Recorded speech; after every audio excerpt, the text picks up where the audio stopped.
Good afternoon. কি নাম তোমার? ঋতুপর্ণা গুই। ঋতুপর্ণা গুই। বাড়ি কোথায়? বাঁকুড়া। বাঁকুড়া। ঠিক আছে, একটা ডেমনস্ট্রেশন দেখি। স্যার, আমি কি শ্রেণীকক্ষটিকে একটি কাল্পনিক শ্রেণীকক্ষ হিসেবে দেখতে পারি? হ্যাঁ, পারো। গুড মর্নিং স্টুডেন্টস, তোমরা সবাই কেমন আছো?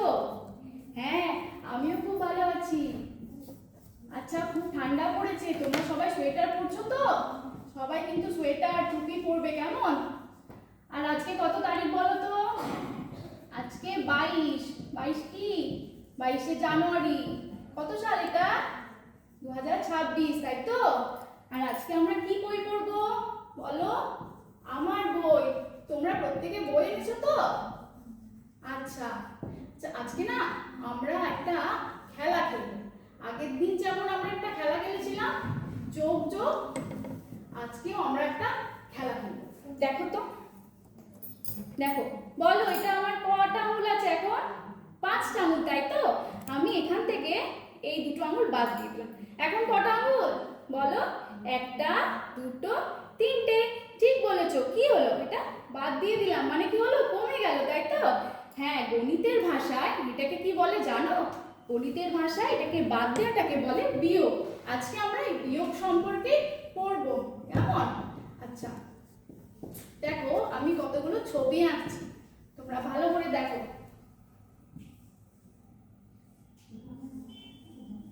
কিসের ছবি ওইটা?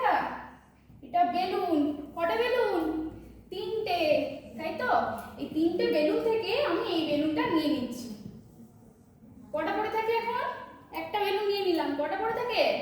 একটা, দুটো। দুটো বেলুন পড়ে থাকে। কি হলো?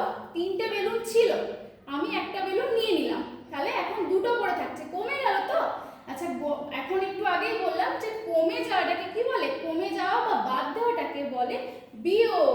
এটা আমরা তাহলে বিয়োগ করলাম। আচ্ছা, আগের দিনে যে শিখেছিলে তোমরা যোগ, যোগের চিহ্ন কেমন? এটা, তাই তো? আর বিয়োগের চিহ্ন জানো? জানো বিয়োগের চিহ্ন হলো এটা। এটা হলো বিয়োগের চিহ্ন। তাহলে বিয়োগের চিহ্নটা বসাই। মাঝখানে বিয়োগ করলাম, যেহেতু বিয়োগের চিহ্নটা বসালাম। 3 থেকে 1 বাদ দিলাম, কত হলো? 2 সমান দিয়ে 2। এই যে 2টা বেরোলো, 2টা কি জানো?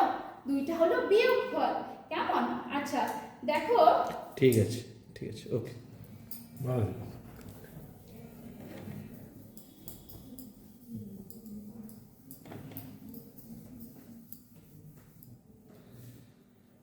বসো।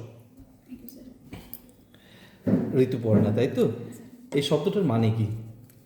স্যার, ঋতুপর্ণা নামের সঠিক মানে আমার জানা নেই, কিন্তু ঋতুপর্ণ নামের মানে হলো বিভিন্ন পর্ণের সমাহার, পর্ণ পাতার সমাহার।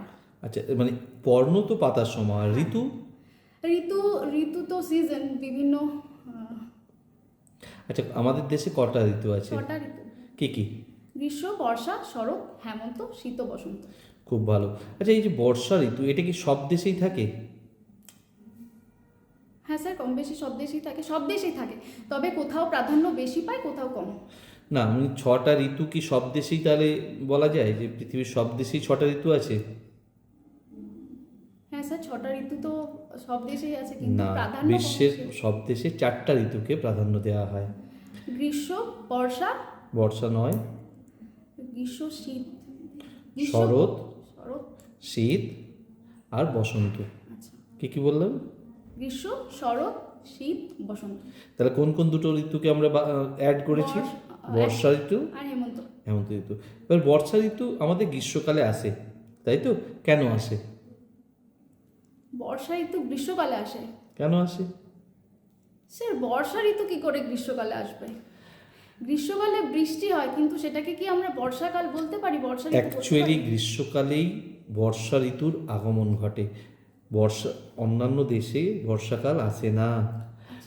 বর্ষাকাল আসে আমাদের দেশে, বেসিক্যালি দক্ষিণ এশিয়ার দেশগুলোতে মৌসুমি বায়ুর আগমনের কারণে। মৌসুমি বায়ু একটা সময়ে আমাদের যে দক্ষিণ এশিয়ার দেশগুলো তার উপর দিয়ে বয়ে যায় বলে বৃষ্টি হয়। সেই জন্য এই ঋতুটাকে আমরা বর্ষা ঋতু বলি। বোঝাতে পারলাম? ওটা গ্রীষ্মকালের অন্তর্ভুক্তকালীন সময়ই আচ্ছা। চলে। Getting my point? বুঝতে পারলে? হ্যাঁ স্যার। ঠিক আছে, ওকে। বাকি অন্যান্য সমস্ত পৃথিবীতে 4টা ঋতুই হয়। ঠিক আছে, তোমার পড়াশুনো কী নিয়ে? আমি বাংলাতে গ্র্যাজুয়েশন করেছি সোনামুখী কলেজে। বাংলাতে গ্র্যাজুয়েশন করেছো, খুব ভালো জিনিস। তোমার হাতের লেখা খুব সুন্দর, ছবি খুব প্রেজেন্টেবল করেছো। হ্যাঁ, সমাস বলতে কি বোঝো আর প্রত্যয় বলতে কি বোঝো? স্যার এই মুহূর্তে আমার ওটা জানা নেই। বাংলাতেই সোনামুখী কলেজে পড়াশোনা করেছে তো সমাস প্রত্যয় তো সিম্পল জিনিস। হ্যাঁ স্যার, ওর এগুলো তো সিম্পল জিনিস, কিন্তু এগুলো পড়া হয়নি বলতে বললে ভুল হবে। আচ্ছা ঠিক আছে, পড়াটা চলো উচিত। আমি তাহলে কিছু এনইপি ওরিয়েন্টেড কোশ্চেন করছি। ঠিক আছে, আমাদের এনইপি 2020-তে পেডাগোজিকে অন্তর্ভুক্ত করা হয়েছে। এর পিছনে কি উদ্দেশ্য বা কারণ আছে বলে তোমার মনে হয়? হ্যাঁ, জাতীয় শিক্ষানীতিতে আমাদের শিক্ষার পরিকাঠামো তো অনেকটাই পরিবর্তন হয়েছে। এনইপিতে পেডাগোগির ভূমিকা অনেকটাই গুরুত্বপূর্ণ, কারণ এটা তো জাতীয় শিক্ষানীতিতে শিশু কেন্দ্রিক শিক্ষাকেই প্রাধান্য বেশি দেওয়া হয়েছে। সেই জন্য শিক্ষা পদ্ধতিটা শিশুদের দিকে রেখেই পেডাগোগির। এই দেখো, সঠিকভাবে উত্তর গুছিয়ে না বলতে পারা বা না জানাটা কিন্তু ক্ষতিকারক, তাই না? এবার তুমি টিচার হতে চলেছো, কেন পেডাগোজিকে, আচ্ছা ধরো তুমি ডিএলএড করেছিলে, ডিএলএডে পেডাগোজি পড়তে বা পেডাগোজি পড়তে হয়েছিল না হয়নি? হ্যাঁ স্যার, কেন পড়তে হয়েছিল? পেডাগোজি পড়ে তুমি কী শিশু শিখেছো? মনস্তাত্ত্বিক জানতে হলে, বুঝতে হলে আমাদের পেডাগোগি জানা অতি অবশ্যই তাহলে দরকার। এনইপি 2020-তে কেন সেটাও পেডাগোজি? তাই, তাহলে শিশু মনস্তত্ত্ব বুঝতে হলে আমাদের পেডাগোগিটা। তো সেটা আমি বলার পরে তুমি উত্তর দেবে না, তোমার জানা উচিত? স্যার অবশ্যই জানা উচিত। আচ্ছা ঠিক আছে, বুঝতে পারলাম। নেক্সট কোশ্চেন, ব্যাকলেস ডে বলতে কি বোঝায়? স্যার জানা নেই। আচ্ছা ঠিক আছে, ওকে, আরও সহজ করে দিচ্ছি, কোশ্চেন স্ট্যান্ডার্ডটাকে আর একটু সহজ করছি। ঠিক আছে, আরটিআই এর ফুল ফর্ম কি, কবে চালু হয়েছে? RTI right two education. Right two education কি আরটিআই? না, আরটি জানা নেই তাই তো? ঠিক আছে স্যার। বাচ্চাদের বাংলা বানান ঠিক করা উচিত বারবার ক্লাসে, এটা ঠিক নয়, আধুনিক শিক্ষাবিদরা বলছেন। কেন বলছেন? স্যার প্রশ্নটা আরেকবার বলবেন, আমি বুঝতে পারলাম না। বাচ্চাদের শেখাতে গেলে ক্লাসরুমের মধ্যে বারবার সবসময় বানান ভুল ঠিক করে দেওয়া উচিত নয়, এটা আধুনিক রিসার্চ বা স্কলাররা বলছেন। কেন বলছেন? বানানটা তো ভুল লিখেছে, তো ঠিক করে দিতেই তো পারে, দিদি বলছে বারবার ভুল ঠিক করে দেবেন না, কেন বলছে? প্রশ্নটা এখানে। কারণ তাদের পড়ার উপর কি আগ্রহ কমে যাবে সেই কারণে। আমি কেন বলবো? আমি কি প্রশ্ন, তুমি আমাকে প্রশ্ন না স্যার, করছো না, আমি তোমাকে প্রশ্ন করছি। তাদের পড়ার আগ্রহ কমে যাবে বা তাদের একটা ভীতি জন্মাবে, সেই জন্যই ঠিক বলছো উত্তরটা? আধুনিক। হ্যাঁ, এটাই আমার মনে হয়। আমি আবার বলতে মনে পারি। হয়, মনে হয় কথাটা কেন এলো? ঠিকই তো হচ্ছিল। অ্যাকচুয়ালি কেন বানান বারবার ভুল করলে কেন হয়? তাদের যে উৎসাহ মোটিভেশন কমে যাবে, সেটা কমে যাবে। বারবার তারা হীনমন্যতায় ভুগবে, ওই জন্য আধুনিক শিক্ষাবিদরা বলছে এটা করার দরকার নেই। আচ্ছা, ঠিক আছে? ঠিক আছে। এবার দেখো যে আমরা বারবার বলি পেডাগজি এইসব বারবার বলি, কিন্তু আলটিমেটলি আমাকে বাচ্চাদের পড়াবার জন্য স্কিলস দরকার হয়। আমি তোমাকে বলি বাচ্চাদের পড়াতে গেলে আমি ধরো বুঝি না what is pedagogy, what is inclusive method, কিছু বুঝি না। আমি বাচ্চাদের দুটো স্কিলস বলো, কী করলে বাচ্চারা শিখতে পারে? দক্ষতা, কোন কোন দক্ষতায় বাচ্চারা পড়তে পারে। বাচ্চাদেরকে ছবি দেখিয়ে যদি বোঝানো যায় তারা সহজে বুঝতে পারে। হ্যাঁ, এটা একটা তারা স্কিল। সহজে- আর দ্বিতীয় স্কিল, আহ, আমি দুটো চেয়েছি জানতে, স্কিলস এটা হতেই পারে। আরেকটা স্যার বাস্তব কোনো উদাহরণ দিয়ে তাদেরকে যদি বোঝাই, ওকে, তারা বাস্তব উদাহরণ দিয়ে বোঝাতে পারে, ঠিকই আছে। আমরা যখন অনেক পরীক্ষার্থীরা বা এই যে আপনারা যারা ক্যান্ডিডেট হয়ে আসছেন, অনেক সময় যখন প্যানেল প্রশ্ন করে তখন বলে হয় আমার মনে হয়। এই মনে হয় শব্দটা কেন ব্যবহার করে বলতে পারবেন ক্যান্ডিডেটসরা? স্যার এটা সংশয়সূচক বাক্য। কেন এটা বলো শব্দ। বারবার? মনের মধ্যে সংশয় থাকে, হয়তো হতেও পারে বা নাও হতে পারে, সেই জন্যই মনে হয় কথাটা বলে। তা এই মনে হয় কথা ব্যবহার যে করে ক্যান্ডিডেট, তারা তো সবসময় রিজেক্টেড হবে প্যানেলের থেকে, তবু তারা এই ভুলটা বারবার কেন করে? স্যার এটা মুদ্রা দোষের জন্য হয়তো। ওকে, আমার লাস্ট কোশ্চেন, মোটিভেশন কয় প্রকার?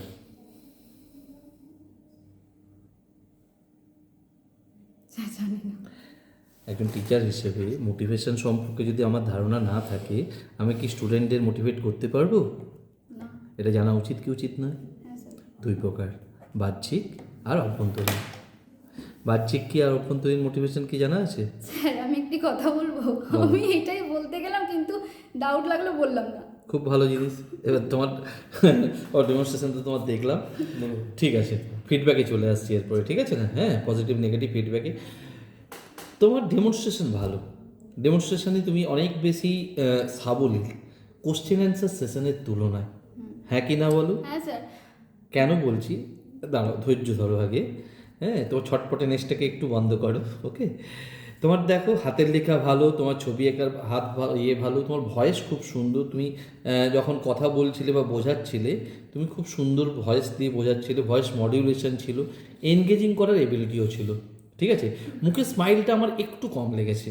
শুধু শুধু স্মাইলটা ওই সময় যদি একটু বেশি থাকতো, আমার মনে হতো যেন জয়ফুলনেসটা আরেকটু ভালো হতো, আনন্দটা আরেকটু বেশি পেতাম, ঠিক আছে? হ্যাঁ, তো নেক্সট দিন যেন আমি মুখের স্মাইলটা ওইখানে বেশি দেখি।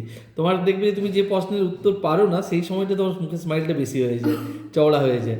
তো ওই জায়গাটা ওইখানে যেন বেশি থাকে, ঠিক আছে না? এরপরে চলে আসছে তোমার পার্সোনালিটির ক্ষেত্রে। আজকে যে কোশ্চেনগুলো করেছিলাম, এগুলো কিন্তু এবারে পড়াশুনো করতে হবে। এগুলো পড়াশুনো না করার ফলে এই প্রশ্নের উত্তরগুলো দেওয়া হচ্ছে না। এগুলো তো সিম্পল প্রশ্ন।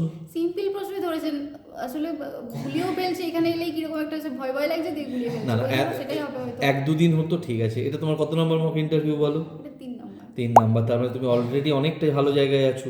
এরপরে তো তোমাকে তো আর গোলালে চলবে না, কারণ সামনে আর কদিন আছে। না, সময় নেই। তাহলে এবারে তোমাকে আরও মানে এবারে তোমার প্র্যাকটিসটা বেশি দরকার, বুঝতে পেরেছো তো?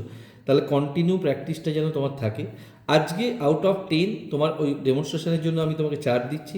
পার্সোনালিটি টেস্টে আমি আজকে স্কোরটা একটু কমাচ্ছি, 2.5 করছি, ঠিক আছে না? টোটাল তোমার হচ্ছে আজকে 6.5, কিন্তু আমি জানি যে তুমি 8.5 বা 9 তোলার ক্যান্ডিডেট। নেক্সট দিন যেন আমি সেই ব্যক্তিকে দেখতে পাই, ওকে? ঠিক আছে স্যার। আমি তোমাকে আজ প্রশ্নই করিনি, আমি তোমার প্রেজেন্স অফ মাইন্ডটা বুঝতে গেছিলাম। আমি বুঝতে গিয়ে যেন মনে হলো আমার বাংলা অনেক পুরনো গানের মতো কোন পথে যে চলি, কোন কথা যে বলি, হ্যাঁ, সব হারিয়ে গেলাম। সুতরাং প্রশ্ন উত্তরে আমি নাম্বার 9 দিতে পারতাম, কিন্তু তুমি যেহেতু পজিটিভ, আমি চাই যে ঋতুপর্ণা ভালো পারফর্ম করুক, সেই জন্য আমি ওখানে তোমাকে দিয়েছি 2। আর ডেমোটা স্যার যেটা বললেন, ওর বাইরে কিচ্ছু আর নতুন করে কিচ্ছু বলা নেই, স্যার সব বলে দিয়েছেন, ওটা 3। আমি আজ 10-এ তোমাকে 5 দিয়েছি, পরের দিন কিন্তু 8-9 চাই। ঠিক আছে, বেস্ট। দেখো তোমার মধ্যে সব গুণগুলো আছে, শুধু একটু পড়াশুনো করে তুমি জানো উত্তরটা, তুমি একটু লাস্টের প্রশ্নটাও বললে, কিন্তু ভয়ে উত্তরটা দিতে পারলাম না। কি করতে হবে স্যার? যদি কিছু মনে না করেন বা পারমিশন চেয়ে নাও যে স্যার আমি কি এই উত্তরটা ট্রাই করতে পারি? আচ্ছা, ব্যাপারটা বুঝতে পারলাম। আমি তো এটাই বলতাম যে মোটিভেশন 2 প্রকার, একটা বাহ্যিক একটা অভ্যন্তরীণ, কিন্তু কিছু বললাম না, যেটা ভুল হয়ে যায়। না না, পারমিশন নিয়ে নাও না। কিভাবে যদি ভুল হয়ে যায়, যখন ব্যাপারটা থাকবে কিন্তু তোমার জানা আছে, এবার পারমিশন নিয়ে নাও যে স্যার যদি কিছু মনে না করেন, ওরকম নয়, স্যার আমি একবার ট্রাই করে দেখতে পারি। আচ্ছা, এরকম এই, বলা চলবে? হ্যাঁ, তুমি আমার অনুমতি নাও না, ঠিক আছে? হ্যাঁ স্যার। ঠিক আছে, এসো। Thank you sir.